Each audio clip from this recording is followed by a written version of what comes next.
Long ago, all the stories of the world belonged to the Sky God Nyame. They sat in a golden pot on his throne, every tale, every secret, every lesson ever learned. No human knew them, no animal had heard them, only Nyame.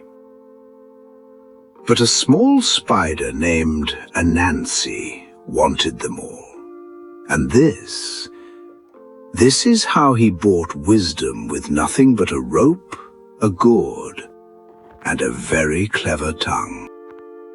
Anansi was not strong, he was not fast, he was not feared. But he was hungry for power, for fame, for stories that would make his name remembered forever. His wife, Osebo, watched him pace the dirt floor of their web. "Husband," she said, "you are small. Be content with small things." But Anansi stopped pacing. "Small things? No, no. I will own every story, and every child who hears my name will know." Anansi did what giants could not, and before dawn, he climbed the tallest tree and called up to the Sky God. Nyame looked down and laughed. His voice shook the clouds. "Little spider, you want my stories? Then pay my price. Bring me 3 things. Osebo the leopard, with teeth like spears. Mmoboro the hornet, whose sting is death. And Onini the python, who swallows goats whole. Do this, and the stories are yours." Anansi did not tremble. He smiled. "Done," he said, and he climbed back down to earth with nothing but an empty gourd, a coil of vine, and a plan. Anansi found Onini the python first, stretched across a baobab root, sun-drunk and lazy. "Great python," Anansi whispered. "My wife says you are shorter than this branch." I said, "No, you are the longest creature on earth. Let us settle the bet. Lie down, let me measure you with this vine." Onini, proud and foolish, agreed. He stretched himself along the ground. Anansi looped the vine around his tail. "A little more," said Anansi, "then around his belly. Almost there, and around his neck." And before Onini could speak, Anansi pulled the vine tight and tied him to a tree. "You are long," Anansi laughed, "but not long on wisdom." Next, Anansi found Mmoboro the hornet. The hornet lived in a gourd, and his sting had killed 3 lions. Anansi did not run. He found a calabash, filled it with water, and poured it over himself until he was soaked. Then he knocked on the hornet's gourd. "Help!" cried Anansi. "The rain is drowning me.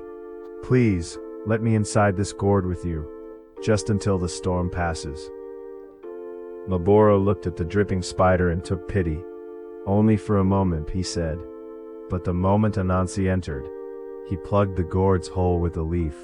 The hornet could not escape, and Anansi carried him to the Sky God, buzzing with rage but powerless to sting. Last was Osebo the leopard.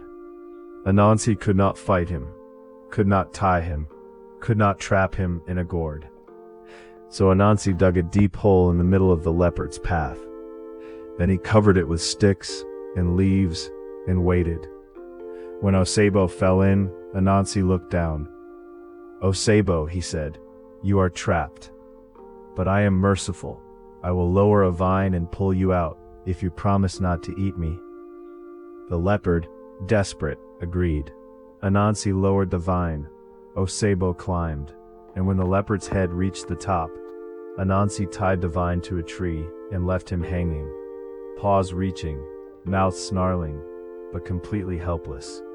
"Foolish leopard," said Anansi, "you promised not to eat me, but you did not promise not to eat my rope." Anansi dragged Onini the python, carried Mmoboro the hornet in his gourd, and led Osebo the leopard, still tied to his vine, all the way back to the Sky God's throne. Nyame stared, the great god, speechless. "Little spider," Nyame finally said, "you have done what elephants and lions could not. The stories are yours.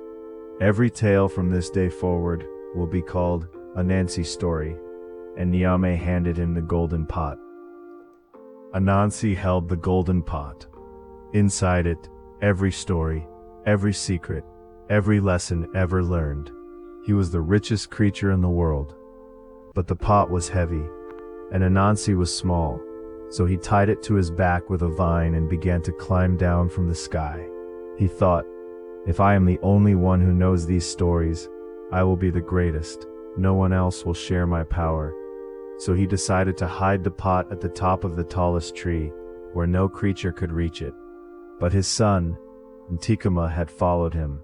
"Father," said the boy, "if you tie the pot to your chest instead of your back, you can see where you are climbing."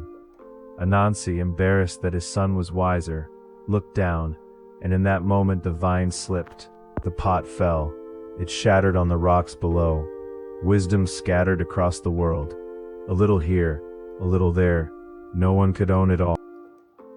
And that is why wisdom is scattered across the world. No one person, no spider, no god, no king can hold it all. We must share what we know. We must learn from each other. As for Anansi, he still tells stories. But every tale carries a crack, a little piece missing. Because even the trickster cannot trick himself into being wise. The elders say greed ties the knot, humility unties it. If you enjoyed this story from Shadow and Fable, share it with someone who needs to hear it. And subscribe because there are many more tales where this one came from. Until next time, walk carefully. Wisdom is everywhere, but it breaks when you hold it too tightly.